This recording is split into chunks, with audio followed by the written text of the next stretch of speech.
જ્ઞાન નહીં લો, સમજ નહીં લો, તો તમને સમજ કઈ રીતે આવશે, જીવન કઈ રીતે જીવવું જોઈએ? અમુક તો બસ ખાઈ પીને આનંદિત ફરો, જે કરવું હોય કરો, જે થવું હોય થાય,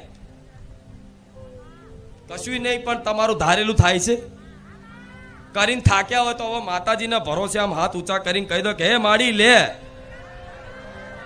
હું દર રવિવાર તમને શરણાગતિ સ્વીકાર આવું છું. અને આવી જે રીત મારી આગળ કરો એ તમારી કુળદેવી આગળ છે, આમ જ કરવાનું.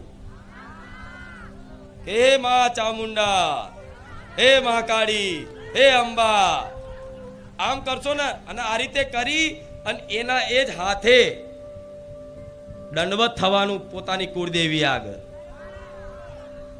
આમ દંડવત થશો એટલે પૂરેપૂરો ઝુકાવ. જો એક વાત કહું તમને, તમે કોઈ પણ દેવી શક્તિ માતાજીને તમે આમ પ્રણામ કરો તો તમે આમ કરો આટલું, તો એ શું કહેવાય? સમર્પણ કહેવાય, પણ ઓછું સમર્પણ કહેવાય.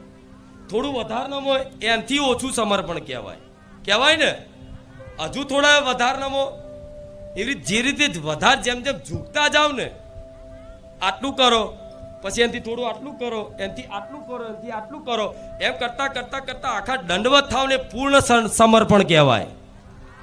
અને પોતાની કુળદેવી આગળ જેને તમે દિલથી હૃદયથી માનતા હોય એની આગળ હંમેશા દંડવત પ્રણામ કરવા જોઈએ. ત્યારે તમારી પૂર્ણ શરણાગતિ કહેવાય, પૂર્ણ સમર્પણ કહેવાય.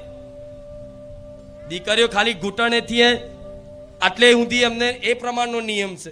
દીકરાઓનો પૂરેપૂરો દંડવત પોતાની કુળદેવી આગળ, જેને તમે માનતા હોય એ દેવી શક્તિ આગળ. અતાર ના થતા પાછા, આ તો કીધું ખાલી.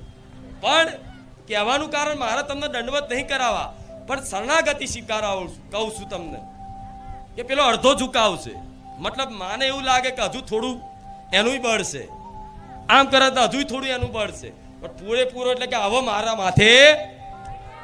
પછી માં કે હા હવે ખરું પૂરેપૂરો હું તો પડી ચૂક્યા.